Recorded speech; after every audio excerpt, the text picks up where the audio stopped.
So we will be learning the predictor selection for modeling. Predictor, I hope you know what is called predictor. That is the independent variables. Okay, Yes, sir.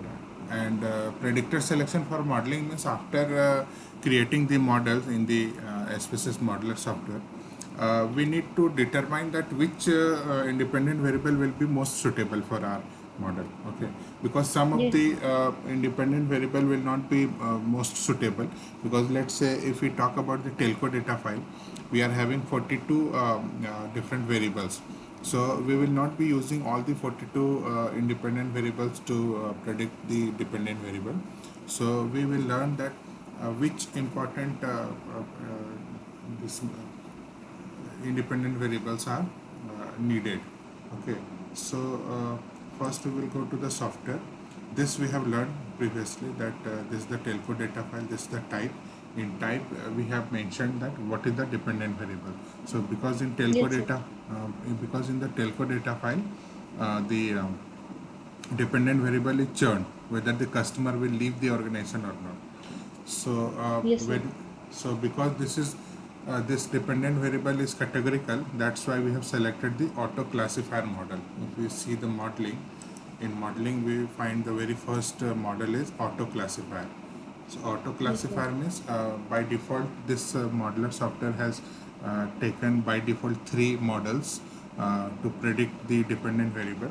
And classifier means because the dependent variable is categorical and there are two categories, that's why we are classifying all the customers as churn and not churn. So total 100 respondents will be categorized as either some of the customers have left the company, or some left, or if we are talking about the predicting, then they will be leaving the company, and then some of the proportion of the 1000 customers will not be leaving the company. So now let us explore this golden nugget, because this is giving us the three different by default models. So let us explore this. Okay. So just double click this. Let us see what opens, and then we will learn. Uh, if we see the PDF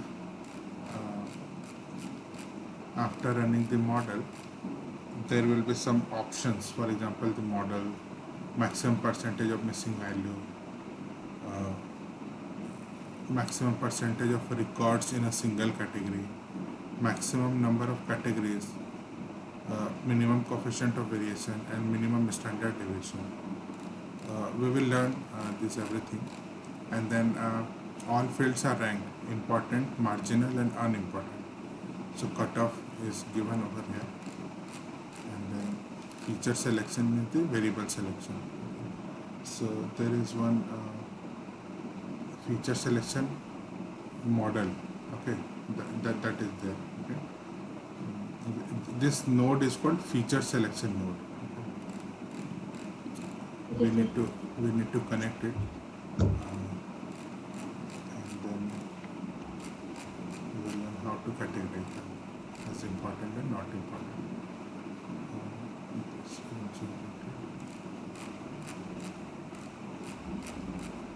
So let us explore. So go to the modeler software. So these are the three models. Let's say we are running the this one random trees. A number of fields used 41, and overall accuracy is 95.74%. So what about the graph?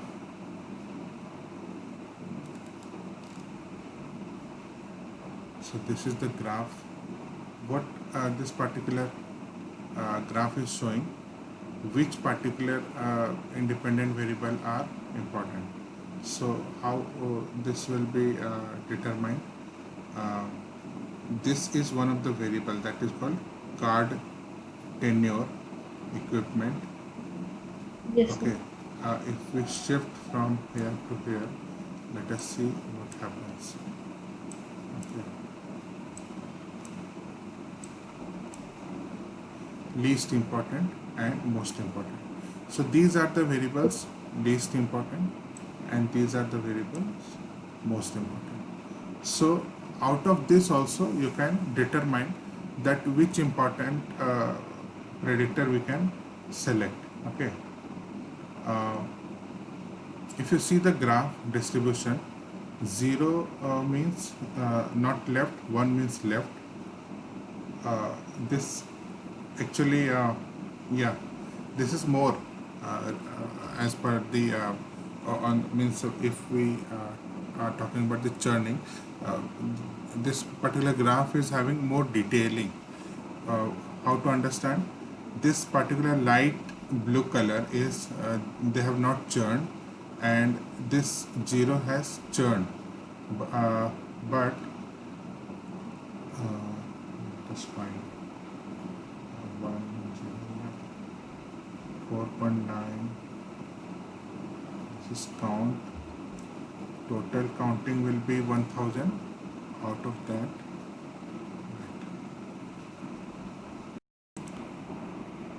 so if we see this kind of bank loan file, we can see these are the variable, and just तो ये Windows security alert बीच में आ रहा है, इसको आप minimise करके please. which pardon. सो ये actually जो ग्राफ है जो वेरिएबल्स वाला, उसको विंडोज सिक्योरिटी अलर्ट आया होगा आपको, तो वो शो हो रहा है. एक मिनट, आई थिंक ये मेरा वेरी से.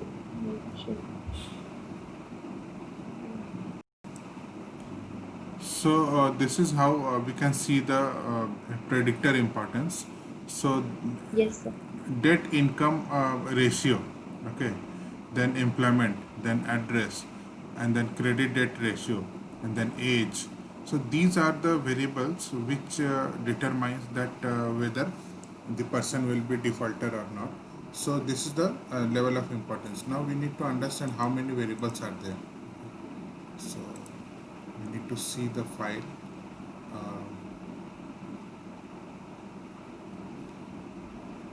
Just connect the output. This is the output. Connect the Yes, table and connect the table with the bank loan file. Okay, so that we can see how many variables are there. Just run it. So total variables are 1, 2, 3, 4, 5, 6, 7, 8. 8 variables are there. These variables have not been taken. How to understand? Go to type, and this none means these are not input, neither these are target. So just count this: 1, 2, 3, 4, 5, 6, 7, 8. 8 inputs are there, yes, one target is there. Okay. So this is how we can understand. Again, double click this. Out of the 8 variables, see 1, 2, 3, 4, 5, 6. Sorry, 1, 2, 3, 4, 5, 6, 7, 8. All the 8 variables have been shown from most important to least important. Let's say if we drag it, if we try to drag it, is it possible? It is not possible. Okay. So by default, uh, in telco data file, when the 42 variables were there, we can drag this, okay, because it was showing some variables. Because in simple linear regression also, it would be a good number that minimum or on an average 8 independent variables should be there. So because the total variables are 8 only, that's why it is not being shifted. But in 42 variables, you have seen that the scale was here, and then we can shift from here to there. So these are the levels of importance in predictor. In telco data file, every data was equally important for a particular the model. And here you can see the debt income ratio and the employment and then address. These are the 3 levels of importance, but remaining all are related to or the equivalent to address only. So this is how we can analyze that out of the multiple independent variables, which independent variable is the important one of the most important variables. Okay. Let us see Okay, the sir. preview. It is the same thing. Then summary, then setting, and then annotations. Okay, so this is how we understand this. Anything else? I don't feel that is left. Graphs are calculated based on all models in the model tab. Okay, this graph is the combination of all the three models. How to understand?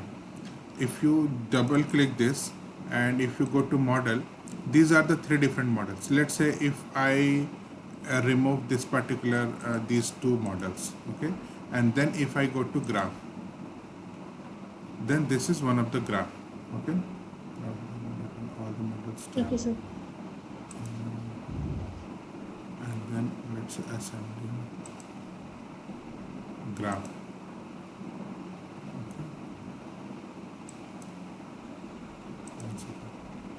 Actually, which is the most important, this 97 one.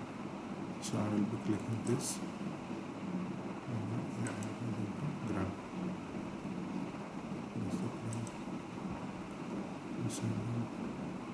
Delete unused models because every models has been used.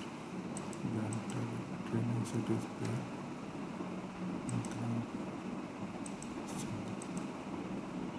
So there is no need to explore more because we have understood how to see the important variables. Okay.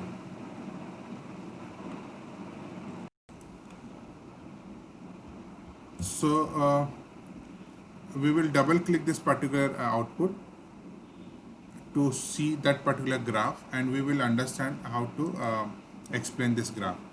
So this 0 means they have not churned.